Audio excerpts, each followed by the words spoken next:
Special report में हम आपको बताने जा रहे हैं कि पुतिन की न्यूक्लियर लीग में कितने देश हैं। साथ ही आप जानेंगे कि परमाणु युद्ध हुआ तो कौन किसके साथ होगा।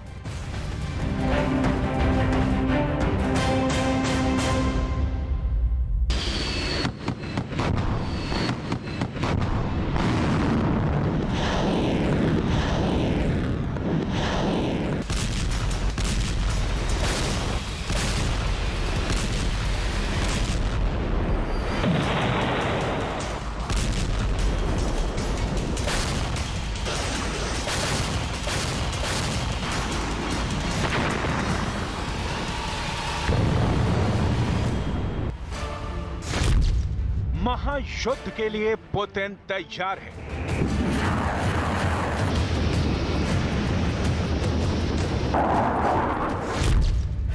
पुतिन ने विध्वंसक वॉर लीग बनाई।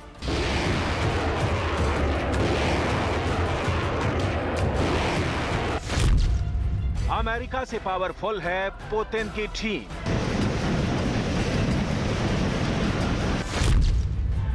यूरोप में वर्ल्ड वॉर 3 की मुनादी हुई। जिस तरह यूक्रेन जल रहा है, जिस तरह यूक्रेन में बारूद बरस रहा है, उसी तर्ज पर पश्चिमी देशों को पुतिन दहला सकते हैं। उन्हें ऐसा करने पर मजबूर कर दिया गया है। यूक्रेन युद्ध में फंस चुके पुतिन अब कई मुल्कों की टीम बनाकर अमेरिका से टकराने के मूड में बताए जा रहे हैं। दावा यह भी किया जा रहा है कि पुतिन तीसरे विश्व युद्ध की वजह भी बन सकते हैं।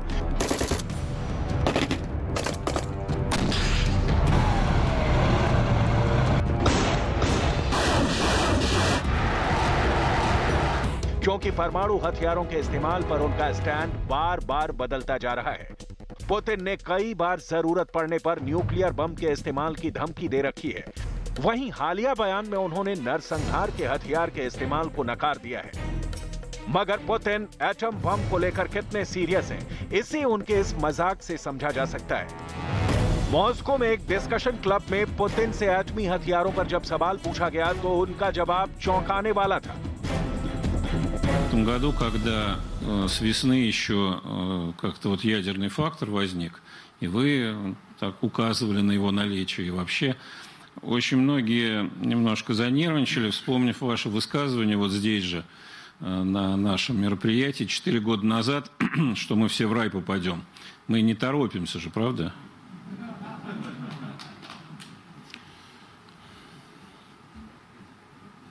Вот вы задумались, это уже настораживает как-то. А я специально задумался, чтобы вы насторожились. Эффект достигнут.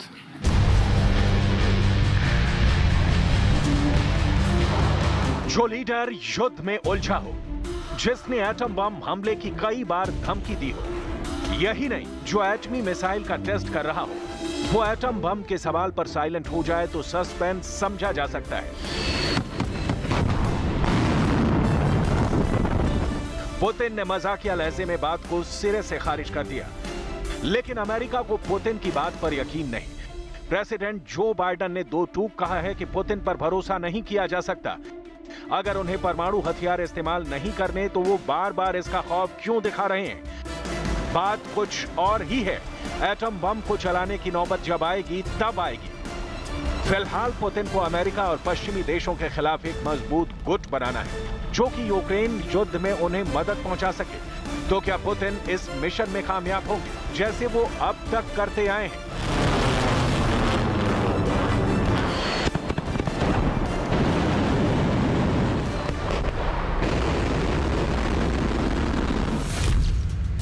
पुतिन ने जब चाहा एटमी मिसाइल उड़ाया।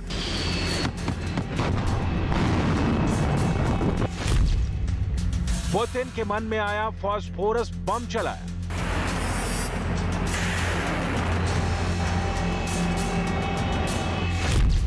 पुतिन को गुस्सा आया तो ड्रोन से बारूद बरसाया।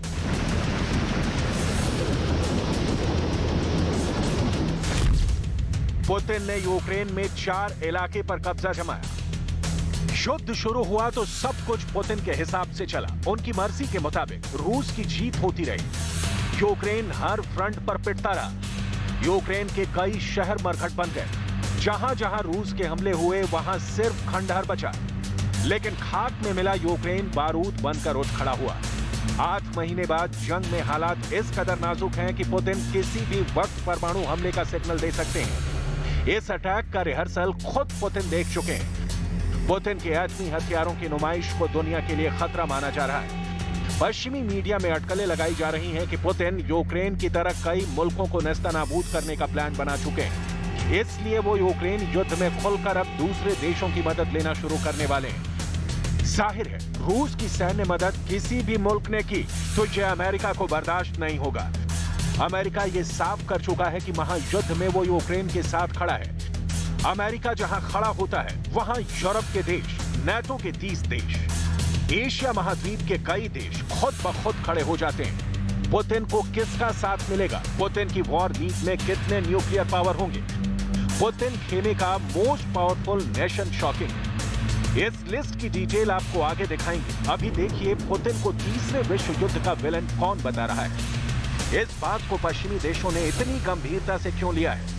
ये नीना एल ख्रुश्चेवा है। Nina the New School New York में प्रोफेसर ऑफ इंटरनेशनल अफेयर्स है। नीना पूर्व सोवियत लीडर निकिता ख्रुश्चेव के रिश्तेदार हैं। नीना ने रूस की विदेश नीति पर कई किताबें लिखी हैं। नीना के लेख दुनिया भर के अखबारों में छपते हैं। नीना ख्रुश्चेवा ने BBC 4 को दिए एक इंटरव्यू में पुतिन के विश्वव्यापी प्लान की तरफ इशारा किया है। नीना के मुताबिक पुतिन में निकिता ख्रुश्चेव जैसा धैर्य नहीं। क्यूबा मिसाइल संकट के वक्त जब दुनिया परमाणु युद्ध के मुहाने पर पहुंची थी, तब निकिता ने अपनी सूझबूझ से संकट का हल निकाला था, जबकि पुतिन ऐसा व्यवहार नहीं कर रहे। नीना के मुताबिक पुतिन स्पष्ट रूप से उन शब्दों में नहीं सोचते हैं। वो सोचते हैं ये हमारा तरीका है और जिस तरह मैं तय करता हूं कि ये होने जा रहा है और हम पीछे नहीं हटने वाले हैं। समाज और अधिक हताश हो रहा है। निराशा जमी हुई है। भय निराशा भी नहीं। हम नहीं जानते कि क्या होने वाला है। नीना को पूरा यकीन है कि यूक्रेन में पुतिन अपना लक्ष्य हासिल नहीं कर पाएंगे। पुतिन अकेले दम से इस युद्ध को जीत नहीं सकते, ये भी साफ हो चुका है। इसलिए पुतिन ने अब खेमेबंदी शुरू कर दी है। पुतिन ने खुद इस बात को जग जाहिर किया है। पश्चिमी देश एटम बम का माहौल बनाकर गोलबंदी में जुटे हैं। Сегодняшней возни вокруг ядерных угроз и возможного применения ядерного оружия, она очень примитивная. И я вряд ли ошибусь, если скажу, в чем она заключается.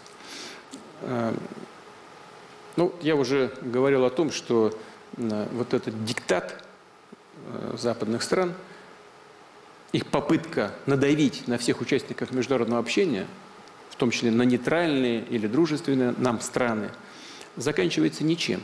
И они ищут дополнительные аргументы для того, чтобы убедить наших друзей или нейтральные государства в том, что нужно всем вместе противостоять России.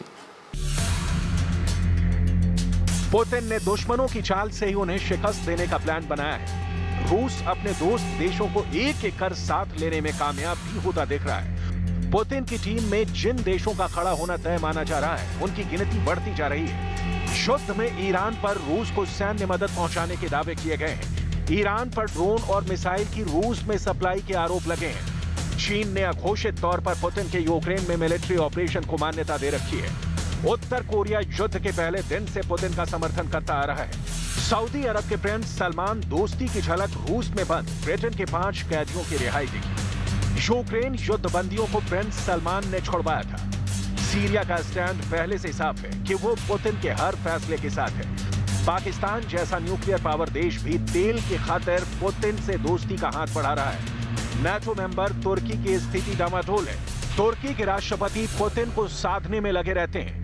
इजरायल ने भी यूक्रेन को हथियार सौंपने से साफ इनकार कर पुतिन का भरोसा जीता है। महायुद्ध में ये सब देश पुतिन का साथ देंगे, इसकी गारंटी नहीं, लेकिन ये सभी रूस के लिए कोई खतरा नहीं बनेंगे, इतना तय है। पुतिन के इस गुट में 3 ऐसे न्यूक्लियर पावर हैं जो किसी भी मौके पर पुतिन का साथ नहीं छोड़ने वाले। उत्तर कोरिया, चीन और पाकिस्तान अमेरिका की परछाई से भी भागते हैं। जाहिर है, पुतिन ने इस लीग को साध लिया तो युद्ध में उनका पलड़ा भारी होगा। मगर अमेरिका रूस की सीधी टक्कर हुई तो समीकरण में बदलाव किसी भी वक्त हो सकता है। इसका अंदाजा पुतिन को भी है, इसीलिए वो किसी भी हालात में परमाणु युद्ध से बचेंगे। पुतिन के बयान बदलने को उनकी युद्ध की रणनीति से भी समझा जा सकता है। पुतिन ने न्यूक्लियर हमले की धमकियों के बाद अब स्पेस वॉर का थ्रेट देना भी शुरू कर दिया है।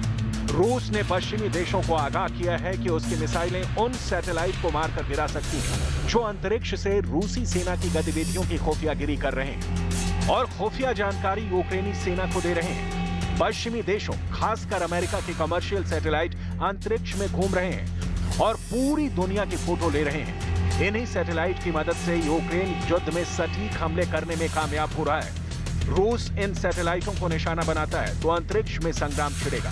सैटेलाइट युद्ध भड़कना भी कम खतरनाक नहीं। अमेरिका जैसे देश कई मामले में सैटेलाइट पर निर्भर करते हैं। सैटेलाइटों को रूस ने तबाह किया तो अमेरिका ठप पड़ सकता है। जाहिर है, अमेरिका ने पलटवार शुरू किया तो कई फ्रंट से रूस दहलेगा। ये युद्ध फिर तीसरे विश्व युद्ध से कम नहीं होगा। आर पार की लड़ाई छिड़ी तो महाविनाश के हथियार इस्तेमाल हो सकते हैं।